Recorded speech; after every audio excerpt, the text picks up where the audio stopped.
हमारा पैसा वापस दो, वापस दो, वापस दो, हमारा पैसा वापस दो, वापस दो, वापस दो। गरीबों पे नाइंसाफी बंद करो, गरीबों पे नाइंसाफी बंद करो, हमारा मुद्दा हल करो, हमारा मसला हल करो। काला धन खत्म हो जाएगा। काला धन खत्म नहीं हुआ, बल्कि काला धन से और काला धन ऊपर 3 दफा गुना ऊपर हो गया है। बिस्मिल्लाहिर्रहमानिर्रहीम। अस्सलाम वालेकुम नाजरीन, मैं हूं राजा शकील, आप देख रहे हैं कश्मीर क्राउन। नाज़रीन किराम, इस वक्त मैं मौजूद हूं ज़िला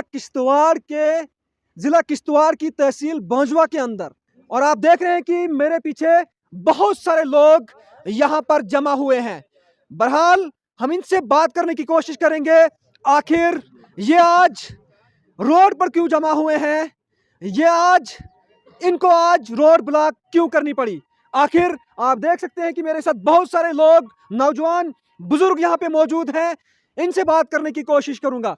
जनाब, सबसे पहले आप अपना नाम बताएं। जनाब, मेरा नाम मोहम्मद अदरीस है। हाँ। हम आपका बहुत बहुत शुक्रिया करते हैं, आपने अपना कीमती टाइम हमारे लिए निकाला और गरीब आवाम की आवाज़ सुनने आए। जनाब, मसला ऐसा है, जो हमारी पंचायत में मटेरियल का पैसा है सर, वो जो सरपंच पंच और ये सेक्रेटरी जीआरएस बीडीओ वगैरह है, वो सब मिलजुल कर सर अपने ख़ास बंदे को वेंडर लगाकर और वो हड़प कर रहे हैं सर। वो गरीब आवाम तक नहीं पहुंच रहा है। जो सर पत्थर तोड़ रहा है, मिस्त्री काम कर रहा है सर, उसके पास नहीं पैसा मिल रहा है सर। वो सारा का सारा पैसा सरपंच पंच और बीडीओ बांजवा खा रहा है सर। मैं आपके माध्यम से कहना चाहता हूँ कि आपके बाप का राज नहीं है ये गरीब आवाम का पैसा खा रहे हो। आपके बाप का पैसा नहीं है, ये सरकार ने गरीब लोगों के लिए पैसा दिया है और उन्हें मिलना चाहिए सर। जो बोलने वाला होता है उसको पैसा मिलता है सर। मैंने एक आरटी अपील लेटर कोर्ट से करवाया सर, तो इन्होंने मुझे फ़ोन करके सर मेरा 30,000 रुपये अकाउंट में डाला, और ये इन गरीब लोगों को पैसा नहीं मिल रहे हैं सर। जो बोलता है उसे पैसा देते हैं, और जो बोलता नहीं सर उसको बिल्कुल उसके साथ नाइंसाफ़ी हो रही है सर। हमारे यहाँ पंचायत में 7 वाटर हार्वेस्टिंग टैंक आए सर, वो किसी भी जगह सर, पूरे पंचायत में चेक कर लो, किसी भी जगह नहीं बने हैं। और इन चोरों ने सर 1-1 लाख रुपया एक टैंक का निकाल के हड़प कर दिया है सर। वो टैंक किसी भी जगह नहीं है। मैं आपके माध्यम से कहना चाहता हूं कि हमें फौरी तौर हमें ज़रूरत है, सख्त ज़रूरत है वाटर हार्वेस्टिंग टैंक की सर। वो हमें बनने चाहिए, और अगर ना बने तो वो पैसा इनसे रिकवर किया जाए और गवर्नमेंट के खाते में जाए सर। और वो बिल्कुल मुफ्त का पैसा जो सरपंच और मेंबर इन्होंने खाया है, सब जो वार्ड मेंबर्स हैं सर, उनकी किसी की मिसिज वेंडर है, किसी का भाई है और किसी का बेटा है सर, और उनके अकाउंट में पैसा सर 1-1 लाख रुपया पैसा है सर। 2 साल का 21-22 का सर 2 करोड़ रुपए खा दिया है सर। किसी गरीब आवाम को नहीं मिला है सर। देखो सर, इन सब लोगों ने काम किया है, इनसे ही आप पूछिए, बिल्कुल भी किसी को मटेरियल का पैसा नहीं मिला है। तो नाज़रीन किराम, ब्लॉक बांजवा हमेशा सही, हम पिछले 1-2 सालों से देख रहे हैं कि ब्लॉक बांजवा हमेशा सुर्खियों में रहा है, लेकिन ब्लॉक बांजवा का कोई भी मसला हल नहीं होता। आखिर आज आप देख सकते हैं कि यहाँ पर मेरे साथ जितने भी लोग हैं, सब के सब जो है एसटी तबका से वाबस्ता लोग हैं। आखिर अगर सरकार ये दावा करती है, अगर इंतज़ामिया ये दावा करती है कि हम एसटी तबके के साथ हैं, हम एसटी तबके के लिए बहुत भला कर रहे हैं, आखिर अगर आपके दावे सच हैं तो आखिर ये लोग आज इस सड़कों पे क्यों आए हैं? आज ये लोग रोड पे क्यों आए हैं? क्या मजबूरी पड़ी इन बुजुर्ग को यहाँ पे रोड पे आने की? मेरे साथ इस वक्त आप देख सकते हैं बुजुर्ग यहाँ पर मौजूद है। आज इस बुजुर्ग को यहाँ रोड पे आने की क्या जरूरत पड़ी? अगर ये डिजिटल इंडिया है, अगर करप्शन खत्म हो चुकी है, तो ये बुजुर्ग क्यों रोड पे आया है? क्या कहना चाहेंगे चाचा? सबसे पहले आप नाम बताएं। मेरा नाम मोहम्मद साईं है सर। आपके माध्यम से मैं आपका शुक्रगुजार हूँ कि हम गरीबों को भी आज मीडिया वाले कहीं मिले। गरीबों के लिए आपने हमारे लिए इतना इंसाफ करके यहाँ पहुँचे। ये मेन एक दरवाज़ा बांजवा का होता है, गुलूडी जो है, ये क्या हुआ गुलूडी है, ये मेन एक बांजवा, पूरी बांजवा का दरवाज़ा है। लेकिन ये मेन दरवाज़ा बंद किया है हर महकमे ने, ये नहीं, हर एक महकमे ने इसको बंद कर दिया है। किसी कोई डिमांड है वो ऊपर कहीं जाती है या नीचे जाती है। बैंक खाते खुले हैं इन लोगों के, सब लोगों के। ये नहीं मैं कहता हूँ किसके खाते में किसके, इनके खाते में बैंक बढ़ रहे हैं। मुझे कल पता चला कि मटीरियल का पैसा आपके कोई ठेकेदार होते हैं ब्लॉक में बनाए होते हैं, वो मटीरियल का पैसा देता है ठेकेदार। 2022 एंड तक हमें कोई आज तक पता नहीं मटीरियल क्या चीज़ होती है, कोई पता ही नहीं उस मटीरियल का। मैंने किसी से कल सुना कि भाई इतने लाख होता है ठेकेदार के खाते में। सर वो टेंडर जब देते हैं वो मशवरे से टेंडर भी देने चाहिए। हमारी ब्लॉक जो ये पंचायत क्यों है, इसमें हमारा कोई अजलास नहीं होता है। पर महीना ब्लॉक वालों ने अजलास करना होता है। सर पर महीना नहीं है, पर साल हो गुजरे हैं। लॉकडाउन उनके लिए लगा है, हमारे लिए कोई लॉकडाउन नहीं। हम काम कर रहे हैं। जो ये लॉकडाउन था, इस लॉकडाउन में हमारे जो बड़े अफसर थे वो सारे मतलब कमरों में बंद थे। हमारे लिए कोई लॉकडाउन नहीं था। हम मजदूर हैं, हम मजदूरी करके बच्चों को पालते हैं, पेट पालते। सर मजदूरी करके हमारी वो मजदूरी ख़त्म कर दी। हमारी वो मजदूरी इन लोगों ने ख़त्म कर दी, अपना ही राज मचा दिया। ना तो हमारे इस पंचायत में कोई जब मशवरा होता है तो बाहर करते थोड़ी सी बात, हाँ जी वो डिमांड वो डिमांड, तो मजदूर लोग जो एसटी लोग हैं वो चले जाए, हाँ डिमांड हो रही है, कहीं लिख रहा है, अंदर डिमांड और लिखते हैं। जब कोई बोलने वाला सर होता है उसके अकाउंट में पैसा पड़ता है, और हमारे सामने पड़ा है पैसा। मटीरियल का पैसा पिछले साल हमारे गांव के 2-3 आदमी खड़े हुए तो उनके खातों में मटीरियल का पैसा पड़ गया, वो भी हमें पता चल गया। लेकिन हम नहीं इतने, हम कहते हैं अल्लाह, जब ये नरेगा नहीं था तब भी हम रोज़ी खाते थे। अगर हमारे लिए गवर्नमेंट, मरकज़ गवर्नमेंट हर स्कीमें दे रही है, हमारी स्कीमों में फ़र्क क्यों पड़ रहा है सर?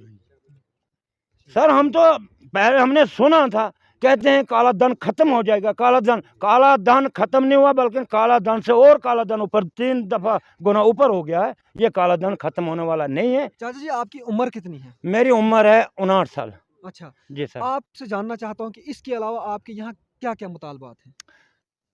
सर मेरे मुतालबात ये है कि जब से ये रोड चली है, इस रोड में वही किराया गाड़ी का फिक्स है, जो मैंने पहले भी तहसीलदार साहब को बोला, वही फिक्स है।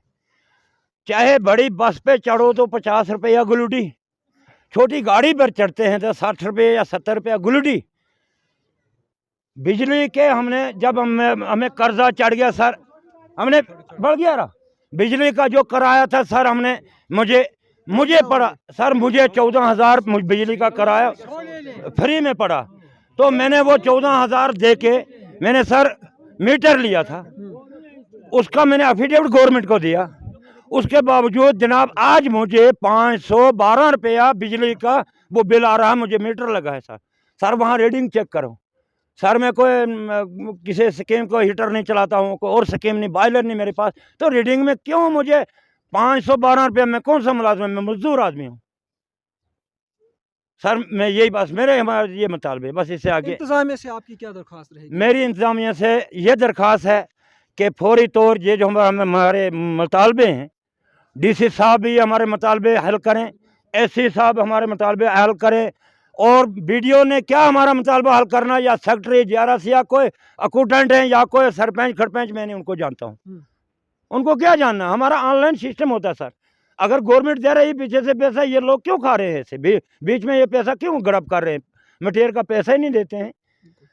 गरीबों की आवाज़ सुनकर ये लोग ठीक रहें। अगर ये नहीं सुना आज के बाद तो हम सर, एक बात है, आज तो हम थोड़े से आदमी यहाँ जमा हुए, पहली बार है हमारी, अब दूसरी बार में देखेंगे क्या होगा यहाँ। हम ये कहेंगे कि हमारे साथ नाइंसाफ़ी हो गई। हमें नरेगा पूरा नहीं मिलता है। नरेगा का जो क्रेज है वो उसको तो हमें आज तक पता ही नहीं, कहाँ गया कहाँ नहीं, किसको दिया किसको नहीं। लेकिन जब डाटा निकला तो हमें पता चला कि ये पैसा फलाने को पड़ा है, और हमें पता भी है किस किस को पड़ा है। हम नाम नहीं लेने चाहते हैं। क्यों नहीं लेने चाहते हैं? वो भी हमारे ही भाई हैं। क्या पता उनको भी पूरा दिया या उनसे भी वापस लिया है क्या? ये इनकी चालें हैं, ये इन्होंने चालें बनाई हैं, और हम गरीबों को दबा कर रखा है। तो हम अर्ज ये करते हैं डीसी साहब को और मीडिया वाले के साथ, हम कहते हैं कि हमारी बात को डीसी साहब के दफ्तर में पहुंचाना, क्योंकि हमारा इंसाफ होगा। अगर ये इंसाफ हमारा नहीं होगा, 8 दिन का हम मौका देते हैं, तो वरना हम ऊपर जाएंगे गवर्नर के पास। अच्छा, बस यही बात मैं कहना बता। आपसे मैं जानना चाहता हूँ कि आपने कहा कि यहाँ पर जो है एक गैंग बनाई हुई है, एक सिस्टम चला हुआ है पैसे वापस लेने का, निकालने का। आखिर मैं जानना चाहता हूँ कि आपके ही साथ क्यों नाइंसाफी क्यों? वो देखो ना, वो वोट बटोलते हैं, वो बड़े बड़े मगरमच्छ उन्होंने अपने साथ रखे हैं, क्या उनको पैसे देते हैं? जब वो मगरमच्छ यहाँ पर आ जाते हैं गुजर बस्तियों में, वो यहाँ पर आकर ठगाते हैं, कसम देते हैं, कुरान उठाते हैं, अब इसको वोट देना, इसको कामयाब करना। जब वो कामयाब हो जाता है तो फिर हम लोगों को दबाता है। क्यों दबाता है? कि हम उसके खिलाफ थे, हमें दबाया गया, हम सबको दबाया गया है, जो भी इधर है हमको दबा कर रखा है, लेकिन हमें दबाना नहीं, हमें आता है। मुश्किल हो जाएगी इन लोगों को हमारे साथ निपटना। मैं गवर्नर के पास जाऊंगा, ये मैं इतनी तार रखता हूं और मैं रखूंगा भी, मैं वहां जाऊंगा, मैं पूरा एक एक हिसाब इनसे लेकर उठूंगा जब तक मैं नहीं उठूंगा। मैं ये स्पेशल बात आपको सुनाता हूं और मीडिया वालों का भी आपका बहुत बहुत शुक्रिया। चाचा क्या मसला है? अस्सलाम वालेकुम वरहमतुल्लाहि वबरकातुहू। आपका मैं बहुत ही शुक्रगुजार हूँ कि आप दूर दराज इलाके के अंदर तशरीफ़ लाए। मेरे तमाम भाइयों ने इस पर अच्छी तरह रोशनी डाली। बात बुनियादी ये है कि हमें आज तक ये मालूम नहीं था कि नरेगा में 18,000 के बाद भी कुछ पैसा मिलता है, हमें कोई पता नहीं था। हमने कहा 100 दिन लगाने और हमारे जॉब कार्डों पे हमारे उस अकाउंट में किसी को 14,000, 15, 16 पड़ा करता था। लेकिन आज हमने सुना कि हम जो मटीरियल लगाते थे, मतलब हमने जो डंगे में 20-25 फरियाँ पत्थर लगाए, तो हमारे जो चुने हुए नुमाइंदे खुसूसन BDO साहब और सेक्रेटरी साहब, क्योंकि वो गवर्नमेंट की तरफ से उनको 1-1 लाख रुपया तनख्वाह दी जाती है, उन्होंने क्या किया कि उन्होंने इनके साथ मिलकर, आज हमारे पास हमारे मोबाइलों में वो बिल्कुल प्रूफ है कि एक एक आदमी को 1-1 लाख रुपया मिला है, एक एक आदमी को। यानी हमारे वार्ड में 2 आदमियों को 2 लाख रुपए। तो हमारे यहाँ कितने वार्ड हैं? 7 वार्ड हैं। समझो 7 लाख रुपया या 8 लाख रुपया यहाँ के लोकल आदमियों को, तो BDO साहब को कम से कम 20 लाख रुपया, सेक्रेटरी साहब को 17 लाख रुपया मिला है। फिर देखा जाए हमारे रोड के एतबार से आपने हालत देखी, पाशाला से लेकर दुनादी तक क्या हालत है। और हमारा यहाँ किराया तकरीबन 11 किलोमीटर है दुनादी से, ठाठी से लेकर केवा तक। इसका हमारे यहाँ 100 रुपया छोटी गाड़ी का किराया है और बड़ी का 50-60 अंधाधुंध, कोई कुछ नहीं। इसके बाद में कोई ज़ाब्ता, जैसे ठाठी से दुनादी तक 20 रुपये है तो 20 ही है, लेकिन दुनादी से पाशाला तक भी 100, गुलूडी तक भी 100 और पतनाजी तक भी 100। तो बोलो ये गरीब आवाम है, ये कहाँ से भरेंगे।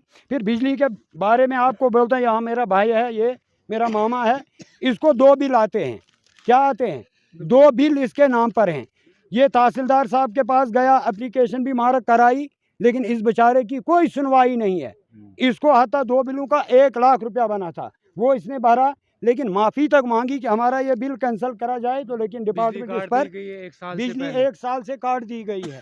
लेकिन और यहाँ देखा जाए बिजली के एतबार से, अगर आप ऊपर आओगे नूर में, मेरे ज़ाती घर में सिर्फ मेरी तार तमाम दरख्तों के साथ है, दरख्तों के साथ तार है, और किराया 472 रुपये।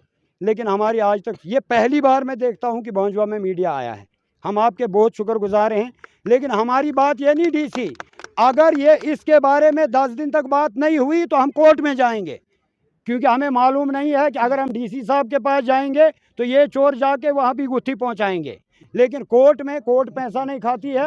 हम एक रेजोल्यूशन बनाने के बाद कोर्ट का दरवाज़ा खटखटाएंगे और इन लोगों के खिलाफ कानूनी कार्रवाई करेंगे, और इनको जब कोर्ट में तारीखें लगेंगी तो इनकी ज़मीन बिकेगी, इनकी वो प्रॉपर्टी बिकेगी।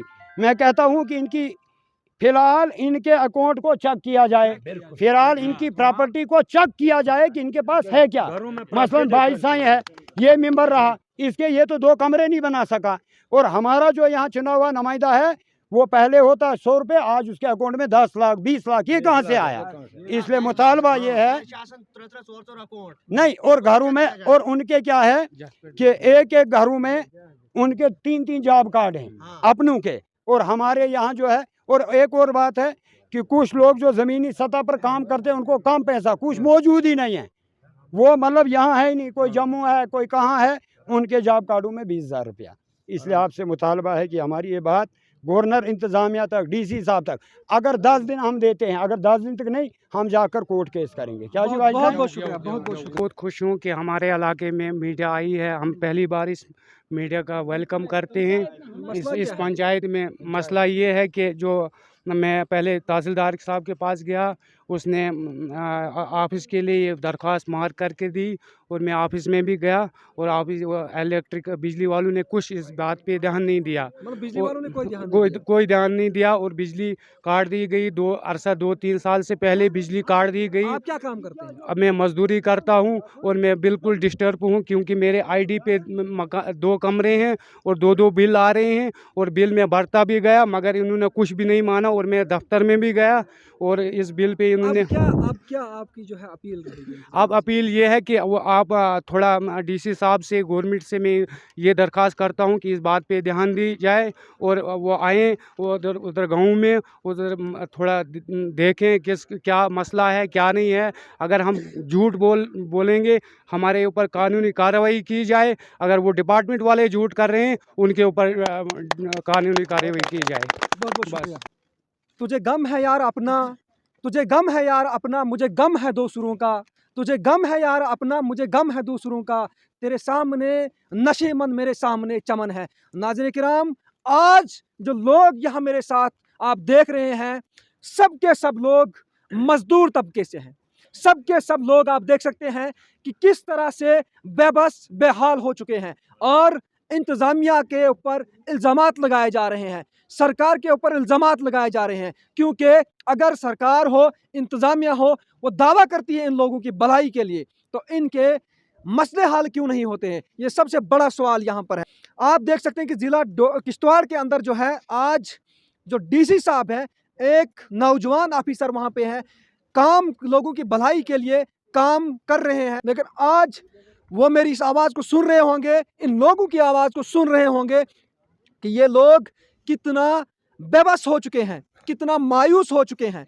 इनकी मदद के लिए कोई भी ऑफिसर इनका काम नहीं करता है। आखिर इनका मसला हल किया जाना चाहिए। बहरहाल यहाँ पर नायब तहसीलदार भी हैं, इनसे भी बात करने की हम कोशिश करेंगे। क्या डिमांड्स हैं इन लोगों की जो इस वक्त ये रोड में है, रोड बंद की हुई, और आप भी मौके पे मौजूद हैं? देखिए, मैं कहीं और जा रहा था मौके पर, मेरे साथ हल्का पटवारी भी मौजूद हैं। तो यहाँ पे मैंने देखा कि ये लोगों ने जो रोड ब्लॉक की हुई है, रोड में पत्थर छत्थर रखे हुए थे। मैंने इनसे बात करने की कोशिश की। लोगों की डिमांड्स जो हैं वो जायज़ हैं, जैसे लोगों का कहना है, इनकी डिमांड बिल्कुल जायज़ है। तो हम कोशिश करेंगे, जो भी इनकी डिमांड है, मैं पूरी कोशिश करूँगा। इनके साथ कोई भी नाइंसाफ़ी, जहाँ भी मुझे लगता है, जैसे इन्होंने बताया, हम नाइंसाफ़ी नहीं होने देंगे। हम इन लोगों के लिए यहाँ पे आए हैं, इन लोगों के लिए काम करते हैं, ये हमारे लोग हैं, हम इनके लिए हैं। तो मैं इनको आपके चैनल के माध्यम से ये कहना चाहता हूँ कि आपको 24 घंटे नायब तहसीलदार बोंजवा का दरवाज़ा खुला मिलेगा। आपको कोई भी प्रॉब्लम होती है, लेकिन एक बात ख्याल रखना, मैंने आपको पहले भी बोला है कि आप ये जो आजकल ट्रेंड चलता है ना, अपने स्वाद के लिए रोड में पत्थर रखना, नारे मारना, ये कुछ लोग अपना सिर्फ एक स्वाद होता है उनको, वो नहीं। आपको चाहिए, आपका मुतालबा जो है वो पूरा होना चाहिए। आपको ये चाहिए कि आपकी डिमांड हल होनी चाहिए, आपके साथ बेइंसाफ़ी नहीं होनी चाहिए। सिर्फ इसके लिए अगर आप डिमांड करोगे, मैं आपके साथ हूँ। लेकिन अगर आप दूसरे को तकलीफ देने के लिए रोड बंद कर रहे हो, आपने मेरी गाड़ी भी रोक ली, आपने ये टेपर रोक लिया, मतलब ये चीज़ें, देखो, हम इंसान है ना, हम किसी मज़हब से ताल्लुक़ रखते हैं ना, कोई भी मज़हब जो है ना, दूसरे को तकलीफ देना नहीं देना चाहिए ना, ठीक है। तो आपके ज़्यादातर जो मसाइल हैं वो ब्लॉक से रिलेटेड हैं। तो बीडीओ साहब आज आ रहे हैं, आप बीडीओ साहब को ये आराम से उनसे बात करो, बीडीओ साहब को बताओ हमारी जहाँ ज़रूरत है हम आपके साथ हैं, लेकिन थोड़ा रोड के किनारे बैठ के आप बीडीओ साहब का इंतज़ार करो, वो आएंगे तो उनको आप अपने मुतालबे बता देना। सर, आपसे मैं जानने की कोशिश करूं, जिस तरह आपने कहा कि ये लोग जो है, इनकी डिमांड जायज़ है, जेन्युइन डिमांड है, आखिर अगर इनकी डिमांड जेन्युइन है, वो हल, इनके मुतालबात जो है पूरे क्यों नहीं, इनके मुतालबात जो है क्यों नहीं पूरे किए? देखिए जनाब, डिमांड जायज़ है, मतलब ये है कि जैसे ये बोल रहे हैं कि इनको वेजेस जो है, जो ये काम करते हैं, वो नहीं मिलते हैं, और किसी दूसरे का पैसा किसी दूसरे को मिलता है। तो वो जिसका पैसा है, जो वर्क करता है, जो काम करता है, जिसके नाम पर अलाट होता है, उसको मिलना चाहिए। ये मैं बोल रहा हूँ कि ये डिमांड जायज़ है। अगर ये इनकी डिमांड है और वाकई ऐसा हो रहा है तो ये गलत हो रहा है, ठीक। अब ये बात बीडीओ साहब बताएंगे, ये रिकॉर्ड उनके पास है, ये वर्क का सारा सिस्टम उनके पास है, बीडीओ साहब इनको बताएंगे। तो अगर ये बात इनकी सच है तो मैंने बोला फिर जायज़ है ये। क्या अगर सच है, इनके मुतालबात सच है, उनके खिलाफ जिन्होंने इनके साथ नाइंसाफी की उनके खिलाफ कार्रवाई होगी? होनी चाहिए, बिल्कुल होनी चाहिए जनाब। ये बीडीओ साहब आएंगे, बीडीओ साहब को जब ये सारी बातें बताएंगे और कार्रवाई होगी। क्यों नहीं होगी कार्रवाई? जो गलत करता है, जो इतनी बड़ी धांधली कर देता है, अब क्यों ये कैसे कार्रवाई नहीं होगी उसके खिलाफ? कार्रवाई होगी जनाब। मैं सारे लोगों को ये बोलता हूं कि आप कुछ भी होता है, आप मेरे पास दिन रात जब मर्जी आ सकते हैं, मैं आपकी डिमांड को सुनूंगा, ठीक? लेकिन इस तरह से रोड ब्लॉक नहीं करना, ठीक है? जब आपकी कोई बात नहीं सुनेगा, तहसीलदार बात नहीं सुनेगा, बीडीओ बात नहीं सुनेगा, वो ये रोड बंद करना लास्ट ऑप्शन होता है। और आपने ही बोला ना अपने मुंह से कि आज हम पहली बार केवा के लोग इकट्ठे हुए हैं, तो पहली बार आपने ये ऑप्शन कैसे इस्तेमाल कर लिया रोड ब्लॉक करने का? जब तंग हो गए, तंग कैसे हुए? आप खुद ही बोल रहे हैं कि पहली बार आप इकट्ठे हुए हैं। पहली बार तो तंग नहीं हो गए। नहीं, हम आपके लिए है, एडमिनिस्ट्रेशन आपके लिए है, हम आपका पास। सर लोगों ने यहाँ पे एक मिनट सर, लोगों ने यहाँ पे आपसे और भी सवाल किए कि यहाँ का किराया जो बहुत ज्यादा लिया जा रहा है, उसके साथ साथ हम देखेंगे रोड की जो बात है, रोड जो है नीचे से, हम भी उसी से आ रहे हैं, तो काफी खस्ता हाल रोड है, पसियां आई हुई है, तो ये हटाने का काम कब तक होगा? जो जहाँ तक किराए का मसला है, ये हमारे पास काफ़ी सारी शिकायतें वर्बली भी आई हैं, रिटर्न में भी आई हैं, लोग फ़ोन भी करते हैं। इसके ऊपर हमारी बात हुई थी आरटीओ साहब से, ये शफकत साहब मीडिया वाले इनको पता है। तो आरटीओ साहब ने एक बोंजवा रूट का अलग से एक फेयर लिस्ट निकाल के वो शेयर करेंगे, तो ये हम दूर करेंगे। ये जो प्रॉब्लम है ये दूर करेंगे। ये वाकई ही नाइंसाफ़ी हो रही है, ओवर चार्जेस हो रहे हैं। बहुत बहुत शुक्रिया सर आपका, बहुत बहुत। तो नाज़रीन किराम, ये हमारे साथ नायब तहसीलदार बांजवा थे। आपने इनकी ज़बानी सुना, इन्होंने लोगों के मुतालबात भी सुने और इन्होंने कहा कि इन लोगों के मुतालबात जो हैं वो हल किए जाएंगे। बहरहाल मुझे दीजिए इजाज़त, खुदा हाफिज़। Rakib Sir's Excellence Paripura Srinagar offers 3-year integrated classroom program for IAS, KAS specialized for college-going students of any stream. Dream big and prepare early. For counseling, visit Rakib Sir's Excellence Paripura Srinagar. For more info, call on 9469 888 333.